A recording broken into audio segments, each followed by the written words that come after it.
จมแต่เลิกได้มองอะไรโอ้ยเขาจะได้ดินมีแห้งหมอนอนรับอยู่เมื่อคืนนี่เนาะจะนอนบ่หลับจ้ะมีแห้งหมอกินอยากเข้าเลยหมอเราโอ้ยเขาจะได้น้ำเพิ่นเดี๋ยวสิไปเบิ่งเพิ่นก็เด้อเสียเด้อ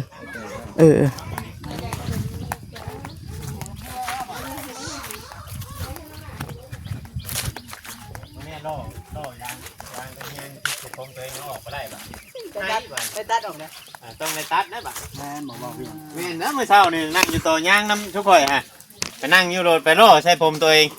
ออกบ่ได้บาดนี่ตัดผมใหม่เด้อตัดผมใหม่เด้อทำงานแน่สวัสดีผู้น้ำสิกินโลเนาะสวัสดีเด้อเด้อนะคือว่าได้ครบแล้วอ้ายบัดนี้มูลค่านี่ล้าน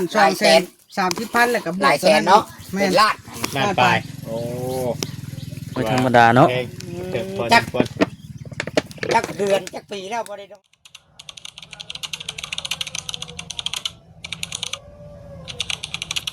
อุ่นพี่น้องเลยเนาะ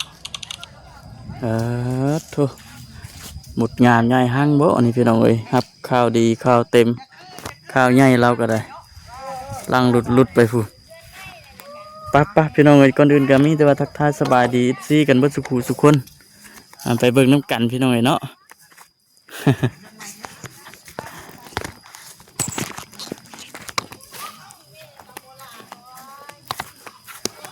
ล้างเหงื่อไปเพื่อนนั้นเถอะ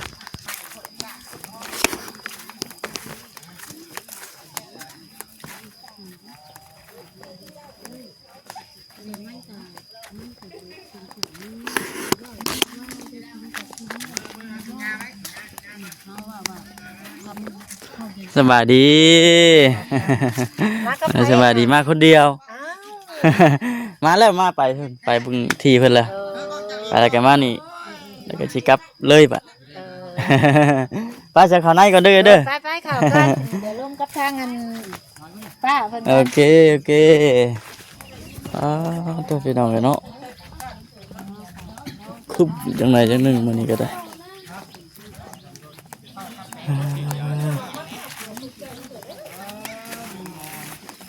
พยายามมาโป๊กไว้แล้วแรงเปียกได้กระโผตกอบอุ่นมันนี่เนาะ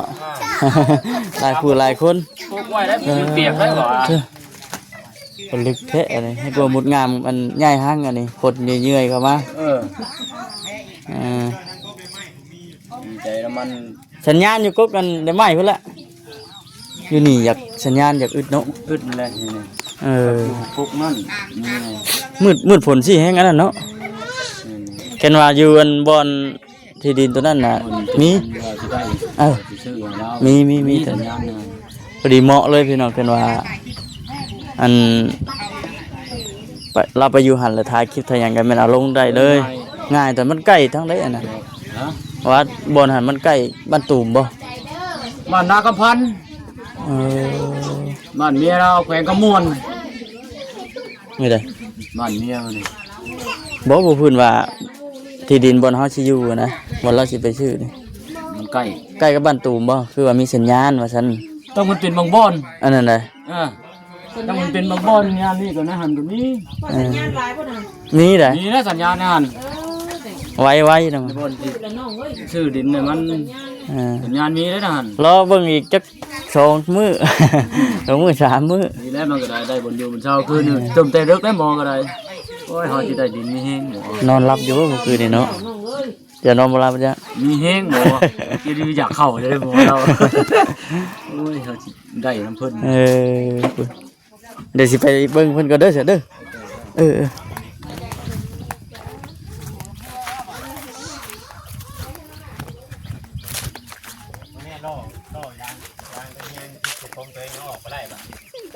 ไปตัดออกเลยต้องในตัดนะบ่แม่หมอบอกพี่แม่นะเมื่อเช้านี่นั่งอยู่ต่อย่างน้ำทุกข่อยฮะไปนั่งอยู่รถไปล่อใช้ผมตัวเองออกบ่ได้บาดนี่ตัดผมใหม่เด้อตัดผมใหม่เด้อทำงานแน่สวัสดีผู้น้ำสิกินโลเนาะสวัสดีเด้อนะคือว่าได้ครบแล้วอ้ายบัดนี้มูลค่านี่ล้าน230,000แล้วก็หลายแสนเนาะเป็นล้านไปโอ้ไม่ธรรมดาเนาะจักเดือนจักปีแล้วบ่ได้นอนอันนี้น่ะไปถามสิจ๊ะตาหึงแล้วบ่นอนอันนี้น่ะ นอนสาดอันนี้นะ โดย ตั้งแต่เอาลูกมาบ่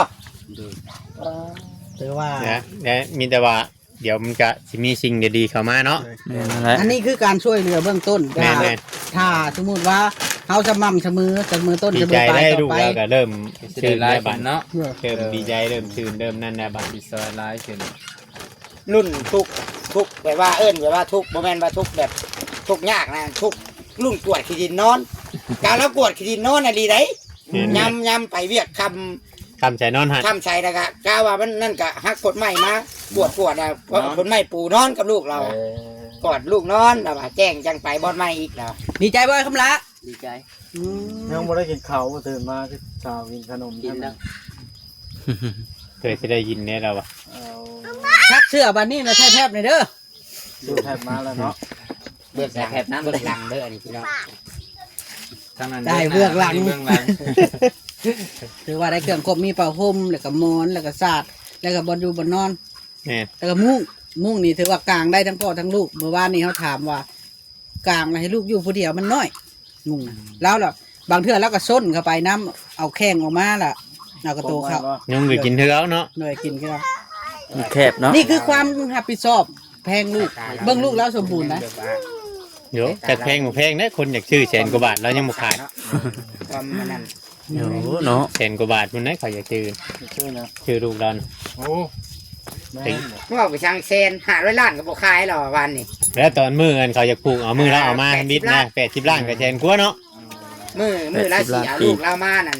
แต่ว่าเขาเลยถามว่าให้กูซัดอ่ะ เขาก็ฮักแพงขนาดบ่แม่นว่านั่นเนาะ อืม เพิ่นอยากผูกแขนไปเลี้ยงเนาะ แม่นแต่ว่าเราก็ฮักแพงของเราเราไปใช้เราก็บ่ได้ปะไปเฮ็ดเวียกเราก็บ่ได้ปะบ่ ถ้าแม่นลาวตัดสินใจอันขายลูกในมื้อนั้นก็ถือว่าชีวิตลาวก็ถือว่าสิตกหลายเติบนี่เนาะ นี่สินักไปกว่านี้ เพราะว่า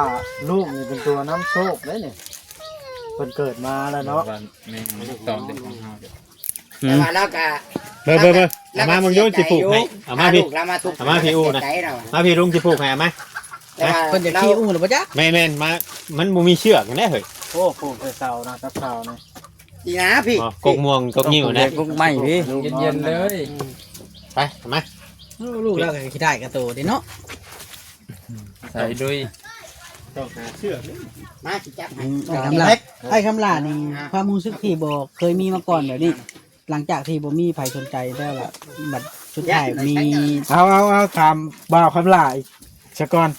เวลาพวกอ้ายๆเขามานี่เจ้าต้องจื้อชื่อแต่ละคนไว้เด้อ โดย บ่เฮ็ดได้บ่จื้อชื่อจักคนน่ะสิค่อยสิเป็นผู้แนะนำให้ แล้ นะ วก็เนี่ยนะคน อันผู้พายธงเอามือจับธงนี่กับบ้าวจ้อยชาแนลตัวนี้ฮะนี่ ปลาจอยน้อยเชื่อ เด้อ ก็จ้อยข้างน้อยบ่ อันนั้นล่ะผู้นวดยาวบ่ทันเชื่อนั้นละบ่าวเวียงชัย ผู้เดียว ตอนนี้บ่จักข่อยอยู่เด้อ อันผู้ใส่เสื้อขาวจับโทรศัพท์2หน่วยละบ่าวตู้ซิดเด้อแล้วผู้นี้แขวนพระองค์ใหญ่เนี่ยสิพาละบ่าวนงอันนั้นล่ะผู้ถือขวดน้ำบ่าวโอลิชาแนล บ่ได้โก้ดอก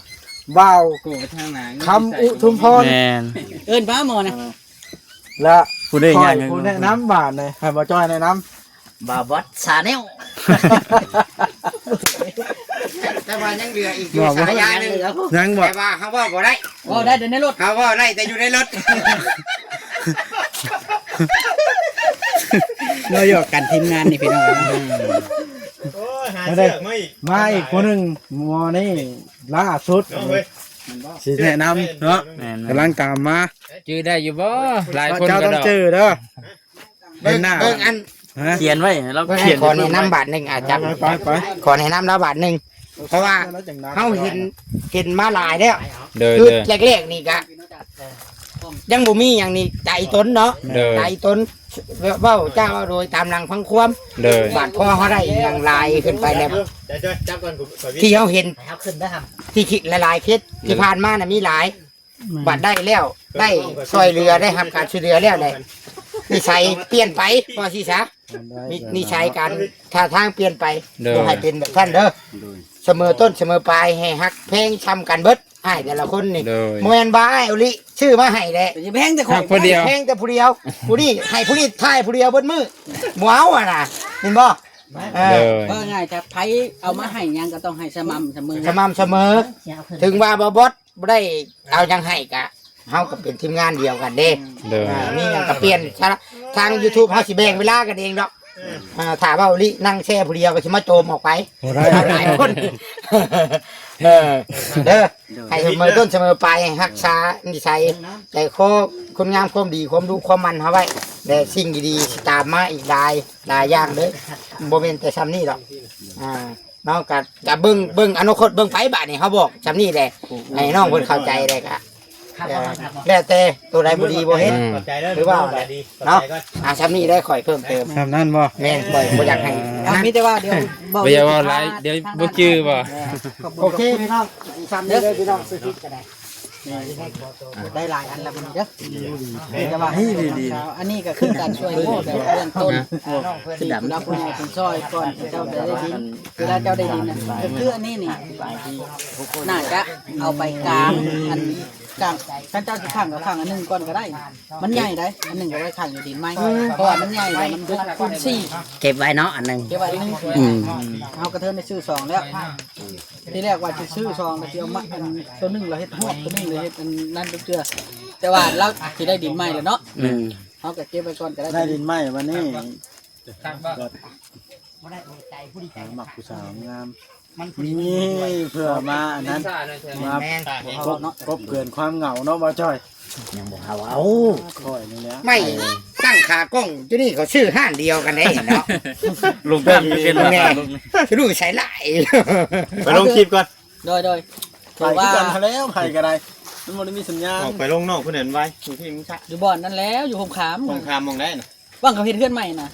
นี่ให้น้านะ สงครามที่ มั ไม่ น น่า จะ นี่ ชี้อันเนี้ยมันจะชี้ ว่างไปจอด ระหว่าง เอ้า คุณกับ มื้อนี้พี่น้องเนาะกาเบ้าลิจะสิถือโอกาสพาอ้ายทางคำลาเพิ่นได้ขอบุญกับคุณทางแม่กงกะลีก็ได้จูลี่ที่เพิ่นได้ซื้อเครื่องซื้อของให้ในตอนนี้เนาะพี่น้องเนาะก็ขอบุญกับคุณทั้งสองท่านมือขึ้นเด้ออ้ายเด้อจังได๋ก็ขอบุญขอบคุณตบแล้เว้ยนี่ ทำงานตลอดปลอดภัย คันเราขอบคุณคักเนาะจากใจเด้อนี่ฟังคำ ดี เว้า ใจ ชั้น อยู่ เสียงชั้น ถามตรง ดีใจ ดีใจแฮง ๆเพิ่นพาไปเบิ่งดินนะที่นี่นะเพิ่นว่าครบแล้วบ่เงิน ครบเลย พร้อมซื้อแล้วโอ้ มือใดเด้อ เดี๋ยวเบาลี ขานั่นอ้ายนั่นมา บ่แซนนะบ่ เลย มีแต่ว่า เก็บเงินไว้ก่อนแต่ละคนนี่นะ เด้อ คือนี่ไอ้ที่บอกว่านี่เด้อคือไอ้ดูชิดแล้วเว่าขนาดคือชุมไอ้ายนี่1 2 3 4นี่บ่มีเงินซื้อดินได้นี่ โดย แต่ว่าชุมไอ้ายมาก็ต้องให้ชุมไอ้ายถ่ายคือกัน ต้องย้ำว่าอีกว่าตัวนี้ แน่ต้องย้ำไว้อีกเด้อ ว่าค่อยถือ10,000 บาทนี่ อัน บ่ให้ค่อย บ่บ่ ได้บ่ได้ บอกว่าถือมือบาทเพราะบอกว่าเบิด10,000 บาทแล้วบ่ได้ ซื้อดินย้ำค่อยแจ้งเลยมี10,000 บาท บอสมี10,000บ่ได้ใช้10,000 เอาทักทายสบายดีเด้อ บ่แสน20,000น่าจะประมาณนี้ มา สวัสดี ใช้10,000 บาทเนาะ แม่ บาทแสน20,000 บาท เมื่อพอแผนทับบ่มีชวนบอกกับเมื่อได้นี่ ผู้ใดบ่มีงบแล้วแม่นอันนั้นบ่ บ่ให้ทาย โย เอ้ย ไปเมื่อเฮาจะไปเอา คือว่าเฮาเฮ็ดเป็นระบบ ทักทายสบายดีเด้อทางอัน แต่ทีมงานเป็นหมู่ ไป ธรรมดาเนาะ คลิปก่ค่อยนะบ่มีสัญญาณ ครั้งแรก ไปสิจบ จบคลิปแล้วบ่น่ะ ระหว่างไปพุ่นกับไปพี่อะไรใกล้อยู่กัน อย่าเผาจบนะ อย่าเว้านะคนดำนา ปี นะ ใหม่แล้วนะ ดำนาคนเฮ็ดนาเนาะ อันนี้ถ่ายยิงยาวอีหลีอันนี้เนาะ นี่แต่ว่าเจ้าให้อันนั้นสัมภาษณ์เพิ่นต่อเลยเดี๋ยวไป อ่ะมันคือขึ้นจังซี่ เช้าเลยบอส มันสิ ยัง ยังตามต่อ เอาเลย 17นะ ทางห้องถึงไงเนาะ ฮอดแรงเถิงเนี่ยเป็นว่า ดินมันบ่ไก่บ่มีเฮือนคนบ่มีทางหนังบ่ 2-3 ล้านติดกัน อยู่ได้เนาะ เลย แบบว่าสมมุติว่าได้ดินได้ดอนตอนหญ้านี่ก็สมมุติว่าทางทีมงานผู้รักผู้ใหญ่เพิ่นชื่อเตียงให้แล้วก็พาทางกั้งก้อนเนาะนอนพอนอนก้อนก็บ่แตกต่างกันกับนี่ดอก เด้อ เฮ็ดคู่เข้าไปได้ อยู่ มันหยังบ่าเฮ็ดหยังก็มาจ้อยละ แต่ บ่ให้ คู่ได้ นะ กินเอง เลย เพราะว่าถ้าทางทีมงานเฮาได้เข้ามาถ่ายแล้ว มักมาถ่ายย้ำๆเพื่อผู้รักผู้ใหญ่ผู้เพิ่นบ่ทันเห็นเพิ่นก็เห็นเฮาถ่ายดู แม่นแหละ กันเฮาถ่ายมื้อหนึงว่าเฮาบ่มาเลยนี่มันเพิ่นบ่เห็นได้ ค่อยสิ ครับครับ แจ้งข้าวดีว่าคำลาอีกเรื่องหนึงเลยเป็นไหนมาเนี่ย ของช้อนแล้วยักษ์บ่ เอาบ่นี่เป็นจัง บ่มันสิจบคลิปละเอาเป็น EP ต่อไปซะบ่เกี่ยวกับเรื่องชื่อดินได้ตัวนี้ แล้วคอยฮู้แล้วสั่น ฮะ คอยฮู้แล้ว แล้วบ่จอยคือฮู้ คอยเดาฮะ มาแจ้งเลย บ่แล้ว เอาถือว่าลายข้าวดีเข้ามารัวๆล่ะพี่น้องเนาะแต่ว่าเฮาต้องทำตั ว่าว เพื่อให้เราดีใจคอยก็บ่ทันได้มีหยังมาแจ้งดอก ต่อไป เนาะบ่คำ เอาสำหรับคลิปนี้เบาลี่สิได้ออกจากกล้องก่อนได้บ่นี่ โยกไผเป็น เด้อ เบาลี่ชับเป็นนายกเลยดินี่นี่ชับเป็นผู้ต้องหา ผู้สัมภาษณ์เนาะเด้อ โอเคนะสบายดีไอ้คำละส่งเลื่อยมั้ยนี่ต้อง อายหรือน้องเจ้ากับเรานะ เฮาเอื้อนให้เกียรติกับเจ้า อ๋อ พ่อแพทย์ เด้อพี่น้องเนาะจัง หลานเล่าแล้วพ่อแพทย์ ขอบบุญขอบคุณ ยังว่าเด้ แม่นบ่ เดี๋ยวอายุน้ำหลังเล่า โอ้ข่อยยังบ่ทันได้ถามอายุทำได้ ถามมึงรู้บ่เผ็ด แม่นบ่ มาเล็ก เดี๋ยวไปถาม สบายดีก่อนเบิ่งนะบ่าวชาย เนาะ แม่น บอกคำละนะคอยขออนุญาตเอาไม้คอยก่อน ผู้ใดบอกกันนะ พูดดีเนาะ บ่าวชาย จัดหนักจัดเต็มมาเลย แม่น ไม้คอยมี3 อันอ้าว ตายแท้น่ะ ปันนี่เป็นยังไง บ่ได้แล้วหัวดู บ่ได้บ่ เดียวบ่ได้ อยู่วะ สัมภาษณ์แล้วเลย ยังไม่บ่จ้อยจะเจอภายในแล้วคอยบอกหันนะจะเจอชื่อภายในแล้วลองชี้ใส่เบิ่งเนาะ บ่จ้อย คือตัวจอยได้ยินมาว่าบอกกี่นะก่อนจะจืดเลย แต่ว่าจืด ไม่หรอ สิได้ยินเสียงอยู่บ่นี่ เอามาถามเบิ่งถามเคย ได้ยินได้ยินได้ยิน ฮะ คอยบอกไว้แล้ว คอยได้ซะนะ มันแปลว่าต้องเอาปึ้มเขียนชื่อแต่ละคนแต่ละคน ลืม บ่ลืมได้บ่จ้อย เบิ่งคอย มี ที่ คน นี่ ลืม บ่ เลยว่า ใครสิลืมบ่จ้อยเนาะ ซื้อง่ายก็บ่จอย บอกได้ยินเด้อนะ จอยกับก้วนซะ ขายต้องเพจว่าวันนี้ เอาโอ้ไม้ตัวนี้ ที่เพิ่นช่วยเหลือกันนี่ ให้เอานอน ขอบคุณหลายๆเด้อ ให้นอนดีกว่า ไปพี่น้องเลยคลิปนี้ก็สิจบก่อนในก็มีแต่ว่าขอบคุญขอบคุณหลายๆเนาะพบกันคลิปหน้าคลิปในพี่น้องเนาะสบายดี